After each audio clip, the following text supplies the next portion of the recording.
தமிழ்நாடு விவசாய சங்கங்களினுடைய கூட்டு இயக்கத்தினுடைய கூட்டம் இன்றைக்கி திருச்சியில் நடந்தது. அதில் 3 முக்கியமான தீர்மானங்களை நாங்கள் இன்றைக்கி நிறைவேற்றியிருக்கிறோம். அந்த தீர்மானத்தின் அடிப்படையில் தமிழக முதல்வரை சந்தித்து முழுமையான கூட்டுறவு கடன் தள்ளுபடி கொடுக்கணும். அப்படி கொடுக்கலைன்னா ஒட்டுமொத்த விவசாயிகள் திரண்ட போராட்டம் வெடிக்கும் அப்படிங்கிற அறிவிப்பை முதல்ல கொடுத்துருக்கோம், தீர்மானிச்சிருக்கிறோம். 2வது, காவிரியினுடைய குறுக்க மேகதாட்டில் கர்நாடகம் அணை கட்டுவதற்கான அடிக்கல் நாட்டு விழா நடக்க இருக்குது.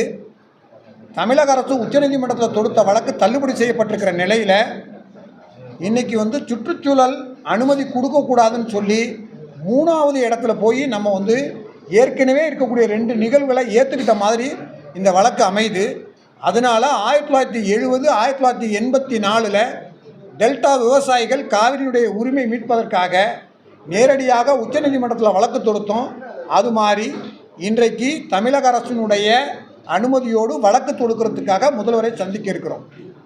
3வது 2.0 அப்படின்னு சொல்லக்கூடிய வேளாண்மை துறையை ஒரு துறையாக இணைக்கக்கூடிய அரசாணை வெளியிட்ட திட்டத்தை நிறைவேற்ற நிலையில் ஒரு சாரார் அந்த திட்டத்தை நிறைவேற்ற விட மறுக்கிறாங்க, நீதிமன்றத்துக்கு போகிறாங்க.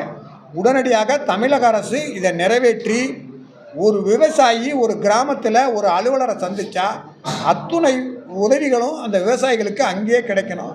அந்த வகையில் கொண்டு வந்த 2.0வை நிறைவேற்றணும் அப்படிங்கிறதா இன்றைக்கி முக்கியமான தீர்மானம். உடனடியாக தமிழக அரசை சந்திக்கிறதுக்கு நாங்கள் அனுமதி கேட்டுக்கிறோம்.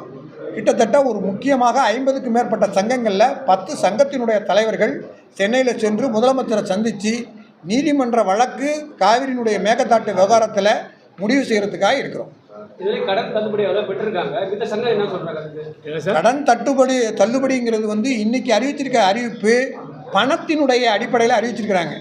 பணத்தினுடைய அறிவிப்பில் அறிவிச்சிங்கன்னா ஒரு ஏக்கருக்கு நெல் சாகுபடிக்கு 40,000, ஒரு ஏக்கர் கரும்பு சாகுபடிக்குன்னா 60,000, ஒரு ஏக்கர் வாழை சாகுபடி செய்யும்போது அவர் சிறு விவசாயி 75,000 வந்துடுது.